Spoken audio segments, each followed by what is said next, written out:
Hello students, a very warm good morning to all of you. It's Amita ma'am here with today's lecture. So students, बेटा last lecture में हमने elements of yoga को start किया था, जिसमें सिर्फ हमने इंट्रोडक्शन पढ़ी थी regarding the names of elements of yoga. आज हम फर्स्ट एलिमेंट को ब्रीफली डिस्कस करेंगे, दैट इज़ यामा. अगर हम यामा की बात करें तो यामा फर्स्ट एलिमेंट है योगा का, जिसका मीनिंग क्या होता है, सेल्फ कंट्रोल. दैट मीन्स कि एक फॉर्मेशन करनी है हमने पीस की, राइट लिविंग की या फिर हारमोनी की, तो उसको हम क्या डिफ़ाइन करते हैं as a first element of yoga, that is yama. अगर यामा की बात करें तो यामा में डिफरेंट 5 मॉरल कोड्स होते हैं, कोड ऑफ कंडक्ट्स होते हैं, जिसको किसने दिया है, अकॉर्डिंग टू महर्षि पतंजलि ने, और इसने 5 यामा एलिमेंट्स को ब्रीफली डिस्कस किया है. अब अगर हम यामा के 5 मॉरल कंडक्ट्स की बात करें तो फर्स्ट वन है अहिंसा. दैट इज़ नोन एज कि अगर हमें कोई भी वर्क करना है तो हमें किसी को हार्म करके नहीं करना है. दैट मीन्स कि नॉन वायलेंस तरीके से हमें कोई भी वर्क को परफॉर्म नहीं करना है. अगर आप संस्कृत वर्ड देखो इसका तो that is known as ahimsa, English word is known as non violence. फिर जो सेकंड रहेगा दैट इज़ नोन एज सत्य. सत्य को हम क्या बोलते हैं, ट्रूथफुलनेस. दैट मीन्स कि अगर हम लाइफ में कोई भी वर्क परफॉर्म कर रहे हैं तो हम सच्चाई के साथ परफॉर्म करें. Then third one is asteya. Asteya का मीनिंग होता है नॉन स्टीलिंग. दैट मीन्स कि हमें किसी भी चीज़ की चोरी नहीं करनी चाहिए, चाहे वो थाट्स हो, चाहे वो मनी हो, कुछ भी चीज़ हो, ऑब्जेक्ट्स हो, हमें किसी भी चीज़ का बेनिफिट नहीं उठाना चाहिए या फिर किसी भी चीज़ की चोरी नहीं करनी चाहिए.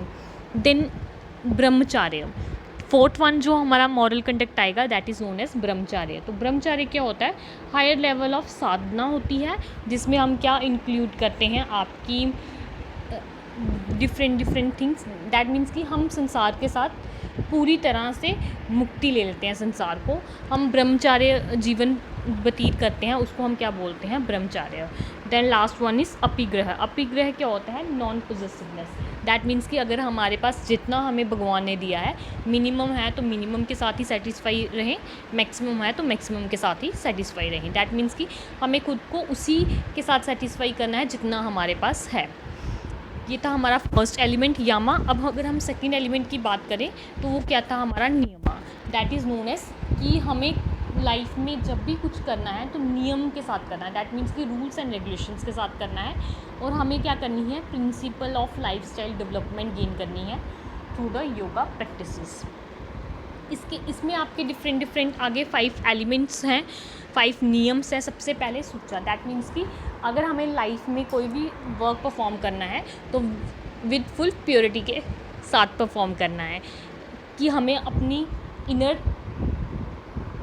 इनर ऑर्गन्स को भी प्योर करना है प्लस एक्सटर्नल ऑर्गन्स को भी प्योर करना है. दैट मीन्स कि हमें वात, पित्त, कफ इन सब की प्योरिटी मेंटेन करनी है, और हमें अपने आप को सुच्चा या क्लीन एंड प्योर करना है. सेकेंड वन देखो, संतोष. दैट मीन्स कि सेटिस्फेक्शन होगी या कंटेंटमेंट होगी, कि अगर हम लाइफ में किसी भी टास्क को परफॉर्म कर रहे हैं तो हमें उसी के साथ क्या करना है, सेटिस्फाई होना है. किसी भी फील्ड में किसी भी वर्क को परफॉर्म कर रहे हैं तो हमें उसके साथ क्या होना पड़ेगा, सेटिस्फाई होना पड़ेगा. देन थर्ड वन जो इसमें रहेगा दैट इज़ नोन एज तापर, जिसको आप क्या बोलते हो, सेल्फ डिसिप्लिन. ये किसके साथ रेफ़र करता है कि हम लाइफ में एक मीनिंगफुल लाइफ को अचीव करें या मीनिंगफुल गोल को अचीव करें, और उसको अचीव करने के लिए हमें क्या करना पड़ता है, अपने ऊपर सेल्फ कंट्रोल करना पड़ता है और खुद को सेल्फ डिसिप्लिन के अंदर रखना पड़ता है. देन जो फोर्थ वन रहेगा नियम के अंदर that is known as self study, swadhyaya. इसको हम क्या बोलते हैं कि ये एक ऐसा स्टेज होती है जिसमें हम क्या करते हैं, अपनी खुद की सेल्फ स्टडी करते हैं. दैट मीन्स कि हम ग्रेट वेदास ग्रंथ्स, उपनिषद हो गई, गीता होगी, भगवत गीता होगी, इन सब के बारे में नॉलेज गेन करते हैं बाय सेल्फ स्टडिंग. तो एक ये भी बोल सकते हो, ये सेकंड टाइप है किसकी, सेल्फ स्टडी की. या फिर आप ये बोल सकते हो जो नियम होता है वो हमें क्या करता है, डिफरेंट चीज़ों के रिगार्डिंग नॉलेज प्रोवाइड करता है. देन ईश्वर परिंदा. और ईश्वर परिंदा क्या होता है कि ईश्वर को प्राप्त करना. दैट मीन्स कि हमें क्या करना है, खुद को डेडिकेट करना है गॉड को, या फिर आप ये बोल सकते हो जब हम अपनी सोल को डिवाइन सोल के साथ कंबाइन करते हैं उसको हम क्या डिफ़ाइन करते हैं, एज डेडिकेटेड टू गॉड. तो ये हमारे 5 एलिमेंट्स थे किसके, नियम के, फर्दर एलिमेंट्स, सब टाइप्स जिसको आप बोलते हो. अब हम थर्ड एलिमेंट डिस्कस करते हैं दैट इज़ नोन एज आसना. अगर हम आसना की बात करें तो आसना क्या है, ये थर्ड एलिमेंट है योगा का। इसमें हम क्या करते हैं, पोजीशन लेते हैं बॉडी की, या फिर आपकी बॉडी क्या होती है, एक पोस्चर में होती है। इसको हम क्यों परफॉर्म करते हैं, क्योंकि इससे हमारी वेरियस डिजीज़ क्या होती हैं, प्रिवेंट होती हैं।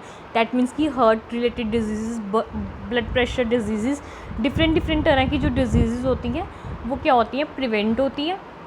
और ये हमारी जो पोस्चर डिफॉर्मिटीज़ होती हैं उनको भी रिमूव करने में हेल्प करता है। इसलिए आसना हर एक एज के पर्सनस को परफॉर्म करना चाहिए, चाहे वो ओल्ड एज पर्सन है, चाहे वो यंग एज पर्सन है, और इससे कोई भी प्रॉब्लम क्रिएट नहीं होती है बॉडी के अंदर। Then next one, fourth one is pranayama. अगर हम प्राणायामा की बात करें तो प्राणायामा का जो संस्कृत डिवीज़न है वर्ड की, वो दो पार्ट्स में है। फर्स्ट वन इज़ प्राणा एंड सेकेंड वन इज़ यामा। प्राणा का मतलब क्या होता है, वाइटल फोर्स, और यामा का मतलब क्या होता है, कंट्रोल ऑफ प्राणा। इट मीन्स अगर हम प्राणा की बात कर रहे हैं तो प्राणा एक प्रोसेस है जिसमें हम क्या करते हैं, अपनी ब्रीथिंग को कंट्रोल में लाते हैं। दैट मीन्स कि आप क्या करते हो, अपनी ब्रीथिंग को कंट्रोल में लाते हो। इसी के साथ हम क्या करते हैं, 3 मेजर सब्सटेंस को परफॉर्म करते हैं। सबसे फर्स्ट वन जो है that is inhalation, second one is retaining the breath, and third one is exhalation. That means कि सांस हम अंदर लेते हैं, रिट्रेन करते हैं और फिर बाहर रिलीज़ करते हैं। तो ये 3 मेजर सब्सटेंस रहते हैं प्राणायामा में, जिन पे हमारा क्या होता है, फुल कंट्रोल होता है। अगर हम इनमें फुल कंट्रोल कर लें तो हमारी बॉडी क्या हो जाएगी, फुल मतलब कि बॉडी आपकी विदाउट एनी डिजीज़ से सफ़र करेगी और हमारा खुद का कंट्रोल हो जाएगा हमारी ब्रीथिंग पे। इसी के साथ ये हमारे माइंड को भी अवेकन करती है और हमारी बॉडी को क्लीन करती है। अगर हम ये बोलें, जो लॉन्गेविटी की लाइफ होती है वो हम इसके थ्रू क्या कर सकते हैं, स्पेंड कर सकते हैं। Then next one is pratyahara. Pratyahara क्या होता है, एक प्रोसेस है किसका, सेल्फ कंट्रोल का, जिसमें हम क्या करते हैं, इंडिविजुअल पर्सन्स क्या करते हैं, खुद की सेंसेस पे कंट्रोल लाने की कोशिश करते हैं। और प्रत्याहारा में क्या होता है, हम एक्सटर्नल जो थिंग्स होती हैं उनको रिस्पॉन्ड देते हैं, हमारी मेंटल कंसंट्रेशन होती हैं। इसी के साथ हम क्या करते हैं, प्रैक्टिसेस परफॉर्म करते हैं सो दैट कि हमें किस तरह का प्लेजर मिले, पीसफुल प्लेजर मिले। देन नेक्स्ट वन इज़ धरना। धरना आप ये बोल सकते हो, ये नेक्स्ट एलिमेंट है किसका, योगा का।